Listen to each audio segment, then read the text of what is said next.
Welcome back. Let's continue unpacking some of the issues that will be tackled at the second presidential summit on gender-based violence and femicide this week. We're now joined by Professor Olive Shisana, a co-chairperson of the Presidential Summit Planning Committee. And Prof, thank you so much for your time and good afternoon to you. I mean, since 2018, the inception of the summit, what exactly will you be hoping to achieve, or what will you be doing coming this week when the summit takes shape?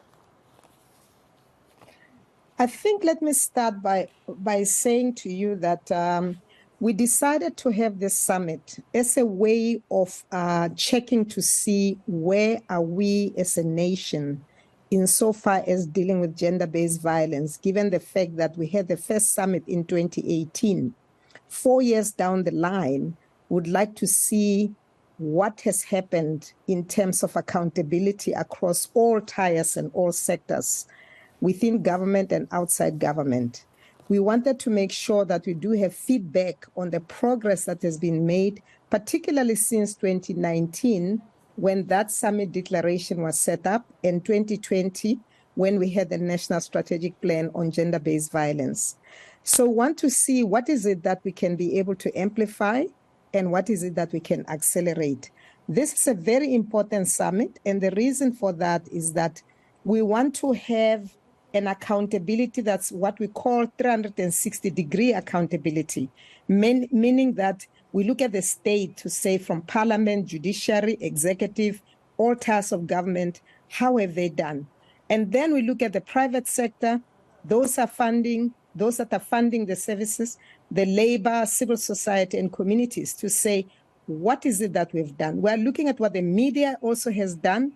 We're looking at what the Chapter 9 institutions have done. So it's a 360-degree multi-sectoral evaluation of progress that we've made with regard to gender-based violence. Yes. Prof, perhaps let's just take it back 4 years ago. What were some of your clear strategies in the fight against gender-based violence and femicide? Well, there were about 6 pillars that we wanted to address. And the first pillar is that of accountability. And that is what this summit is all about. And the second one, we had to deal with the question of prevention.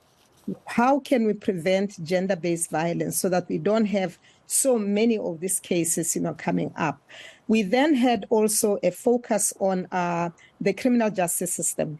Can we improve on the criminal justice system to make sure that those that are perpetrating violence are either deterred or are arrested and sentenced, appropriately. And then we also looked at the question of care and support. Are the victims or the survivors cared and supported? And then we also looked at the question of economic justice for women. Are women empowered to be able to be strong enough to take care of their own financial situation so they are not put in a position where they are at risk of gender-based violence? And finally, one of the key issues that we wanted to achieve is the question of, can we do research and information that is going to inform all the plans that we'd like to do? Right. Because I understand that on the 1st and 2nd of November, you will be at Gallagher Estate to exactly address those outcomes and see how far you've come in terms of both successes and challenges. In your monitoring and evaluation as a summit, how have you fared? How would you rate, the summit? Because I spoke to Ms. Fina Kodisang earlier. She said the concern is not to allow the summit to be a talk shop. How would you say the monitoring and evaluation has been for you as a summit?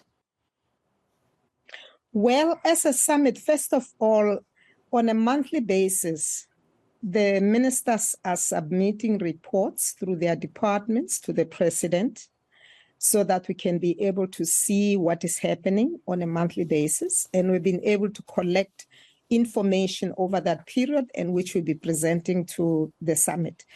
First, the second issue that's very, very critical, it's also the promises that were made during the signing of the declaration between the president and civil society. Some of you may remember that there was a document that was signed by 10 networks of civil society and the president, which made commitments for things like we'll take political responsibility and support, and we'll be asking, have you done that?